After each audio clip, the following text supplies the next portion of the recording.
あの時の雑誌連載から裏原宿の歴史を探る、今回は HFA の、92年6月号を振り返っていきます。はい。お願いします。お願いします。92年の6月号ということで、フォーマットはそのまんま縦型のフォーマットは引き続きていて、まずは上ページから振り返っていきたいなと思うんですけど、この号としては、パンツ特集っていう形で、スーシーであるとか、グッドイナフであるとか、プラン B であるとか、そういったものが紹介されているのが、右側になってきますと。で、左側にはこれまでは売っていなくて、それがメジャーフォースのウェアという形で、ここで初めて、販売を開始されるっていうような形になっていて、問い合わせの電話番号もちゃんと掲載されているっていうような形。で、ここの真ん中にあるネーム、文章の上にあるのが推進の T シャツっていうところで、なんかリベットが入った T シャツらしくて、最近の一番のお気に入りですっていうところで、ひろしさんが重ね着をしているというようなものが紹介されているっていう回になりますと。はい。ということで、まずここから振り返っていこうかなと思うんですけど、まず右のパンツに関していくと、すべて問い合わせが載ってないので。おそらく、このページの一番下から2番目。これ多分グッドイナフのフライトパンツ。そう、これかっこいいね。その前に紹介した多分、つなぎからおそらく着想を得てるんじゃないかっていう、ジップが結構面白い付き方してたりとか、ちょっとつなぎのこう、下の部分をこう切り取った感じっていうか、で、多分下のがステューシーのちょうど刺繍が見えてるから、チェックのショーツはね。うん。このページレイアウトがかっこいいよねっていう話をしてました。そう。やっぱこのボトムスの見せ方が、で、しっかりスニーカーまで見せてるのがポイント高いっていうか、これもでもやっぱチャッカーとか、バンズのチャッカーとか、あとは引き続きエアウォークの。そうですね。エアウォークもビジョンかなそう、とか履いてる。そうです。これビジョンですね。リンガムとかのショーツがプラン B っぽいなと思ったんですけど。なんか赤いタグらしきものがついてるよね。ついてますね。ね。プラン B 赤いタグじゃないか。なんかでも初期もしかしたらあったかもしれんね。ステューシーも赤い、あんまり、そうそう、ステューシーも赤いタグついてるから、ちょっと見分けづらいっていうか、あれなんだけど。プラン B もちょうどできたばかりぐらいのホットな、ちょうどこの時期のブランドですよね。だからなんか結構ぶっといパンツはプラン B っぽいっていうのが、妥当なのかなって気が、ショーツもフルレングスもひっくるめて。このオールスターですかね、この、迷彩のやつは。確かにそうだ。その迷彩のオールスターって名品の一つだしね。この時からあったの？いや、俺も。もうこれが、あれじゃない、その後、また、なんですか、バンズのジャズとかで迷彩柄が出てきたときに、なんか古着とかの文脈からまたちょっとその、コンバースの迷彩がすごい評価高まってめっちゃ高くなった時あったじゃないですか。と、それが多分94、5年とかだと思うんで、これがオリジナルってもっと前なんですかね。どうだろう。まあいいや、これはパンツの話だからね。スニーカーの話じゃない。ちなみにこれメジャーフォースの回なんですよね、回としては。この回はね、パンツ特集のメイン。パンツ特集の回なんですね。で、3本立てだね。パンツ特集が一番あんま振られられなくて、メジャーフォースとスランダーの扱いが大きいよね。1回目か前にさ、ヘイズのさ、グラフィックピックアップしたじゃん。だから、トミーボーイとかさ、もうそういうのに並ぶぐらい結構完成度が高いロゴだと思ってんだよね。で、やっぱなんか黒地に黄色のプリントとかさ、あと、バーガンディに水色とかさ、結構、色の組み合わせも洒落ててさ、いや、そういうのもあってめちゃめちゃかっこよかったの。あっちのサッカーの。そう、フットボールのイメージでね。いろんなイメージありますよね。かっこいいんだよ。だからそれも、イギリス感というか。それこそ滝沢さんがメジャーフォースいたじゃん。はい。だから滝沢さんがネイバーフットと別ラインでルーガーだっけ、やってた時にメジャーフォース復刻させてて、本当こういう当時の感じに近い復刻で、よかったのよ。そう、ルーガー自体がね、結構ね、遊芸寄りの、こう、アイテムがね、いっぱい出てて、だからやっぱりメジャーフォースっていうか、レーベル的にも、そロンドン、のまだ UK サウンドとかさ、ロンドンの、音楽シーンの影響が大きいからさ、メジャーフォースとかのレーベルってさ。一応88年がレーベルのその立ち上げだったみたいですけどね。古いなぁ。日本初のクラブミュージック専門レーベルですからね。ああ、そうだろうね、でもね。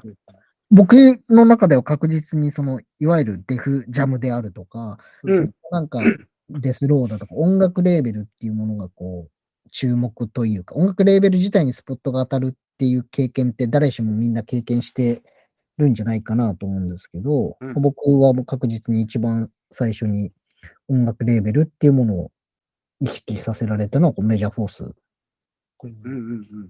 なんで、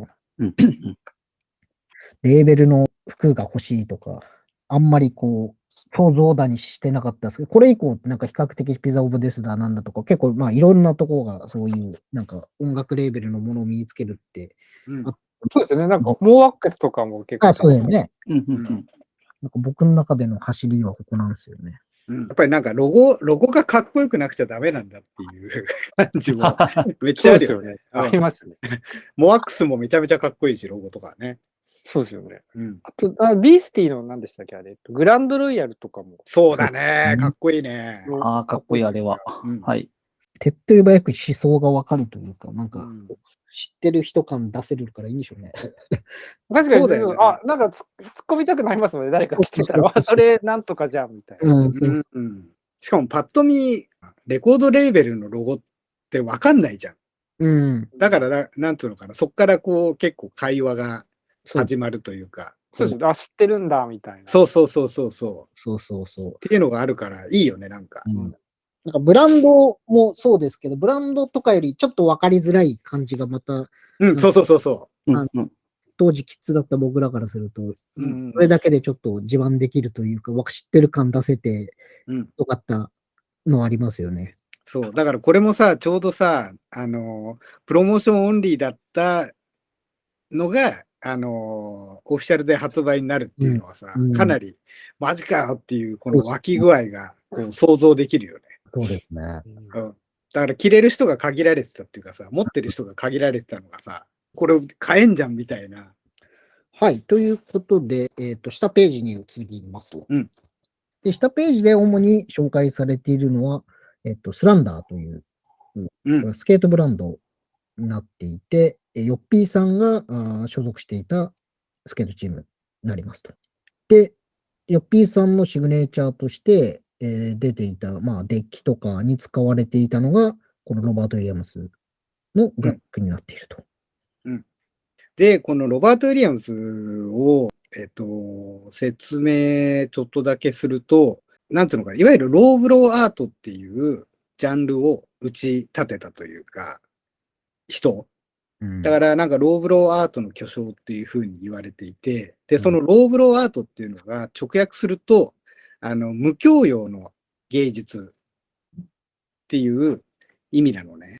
元をたどると、60年代の当時に、ザップコミックスっていう、アメコミみたいな、漫画誌のレーベルがあって、で、ロバート・クラムって多分知ってる人は知ってると思うんだけど、とか、ロバート・ウィリアムズ、この人とか、いろいろアーティストが参加して、コミックスを出版してたんだけど、それも結局、メインストリームにある芸術とかアートとかっていうカテゴリーに対しての、カウンターとして立ち上がったというか、そこから始まってるんだけど、で、ローブルアウトに関しては、多分80年代、90年代、ちょっと後に、ロバート・ウィリアムスが言い出すというか、このね、スランダーのみんなでさ、お揃いのスウェット着てるじゃない。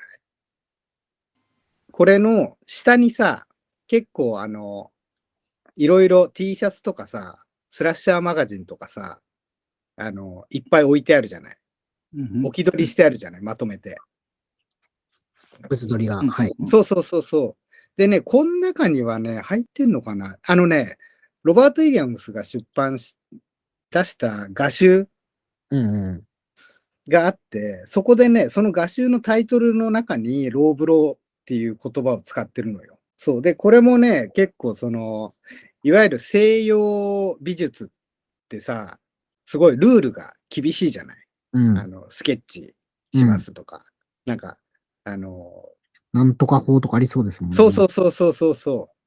で、割と、なんつうのかな、芸術っていうものが、高い階層の身分の人うん。たちが楽しむものっていう、うん。そう。っていうところ、それがアートだったり芸術なんだっていうところのカウンターとして、なるほどローブロアートっていうふうに出してて。だからローブロアートって、このロバート・ウィリアムスが描いてるような、いわゆるサイケデリックアートって言われる、もう本当、むちゃくちゃな感じというか、っていうのもあれば、入れ墨も、タトゥーもそうだし、グラフィティアートもそうだし、だからそういったルールから逸脱した芸術っていうのを、そうしてローブロアートというふうにカテゴライズされていったっていうのがあるのかな。あれですよね。なんか、作風がこうっていうのは、やっぱそうですね。全然、わかりづらいのはそこかもしれないですよね。うん。全然違うじゃないですか。人によって。うん。そう。だからね、こういう描き方とか、こういう絵がローロアートですっていうよりは、どっちかっていうと、メインの正しいとされてきた、芸術とか美術から全部逸脱したものっていうのがローブロアートっていう。まあ、言ったらストリートアートっていう感じよ。わかりやすく言うと。こういう、例えばアニメとかのこういう作画そうとか、そう。なんかアニメとか、漫画とかも、漫画とか。全部ローブロアートっていうふうに言えるっていうかね。まあ、じゃあハイカルチャーに対してのなんかこう、カウンター的な。あの時の世代の人でいくと、まあ、最たる例でいくと、コジックとかが有名なのかもしれないですね。一番、身近なところでいくと。コジックは僕も知ってますね。そうだよね。それこそ、藤原宏さんたちがポスターに。ね。そうですね。あれ、野田さんの事務所にあるグッドイナフの。そうそう、あれもコジック、ね。レディメイドとかにも飾ってあったし、ブルース・リーとかのポスター、ビースティとかやってたもんね。そうですよね。あれすごいプレミア価格っていうか、レアなあれになりますね。そう、だからロバート・ウィリアムスがね、もともとね、ニューメキシコかなんか出身で、それで、ロスに移転っていうか、引っ越してきたんだって。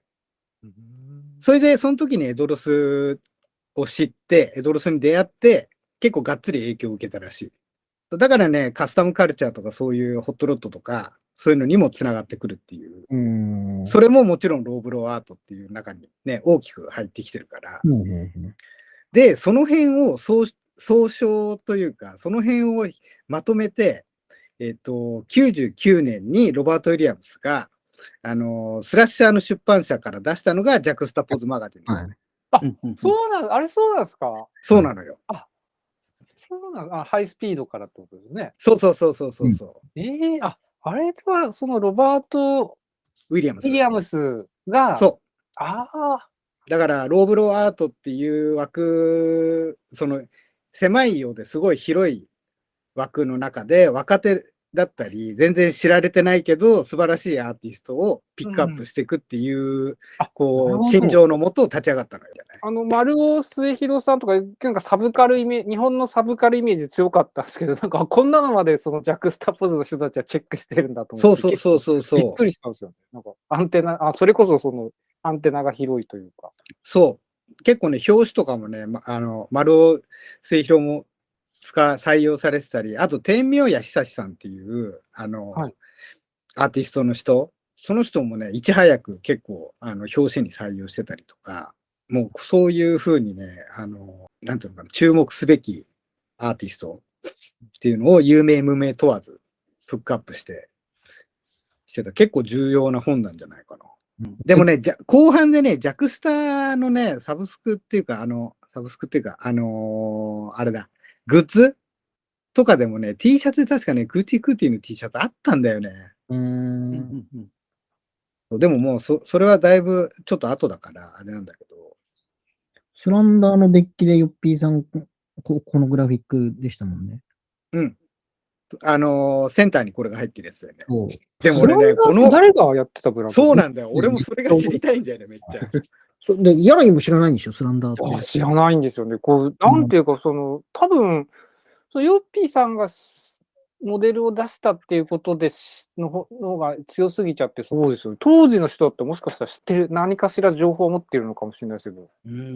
知ってる方はコメントに。知ってる方ぜひ教えてくださいっていう。瀬戸だとセルティックスのロバート・ウィリアムズを思い浮かべちゃうわけでしょ。あっちはロバート・ウィリアムズスじゃなくてズなんですよね。あ、ズなんだね。はい、ズです。44本ね。はい、そうです。あれはあれで有名です、非常に。はい。っていう感じで、今日はこんなところで。はい。あ、そうだ。すいません。一個だけ前々回で、全然大したことないんだけど、藤原宏さんが MA1 着てて、で、高木寛さんの写真つけてたのあるじゃない？はいはいはい。で、俺、マルクスって言いたかったんだけど、マルコムって言っちゃってるから、そこだけ訂正してお詫びします。はい。ということで、また来週。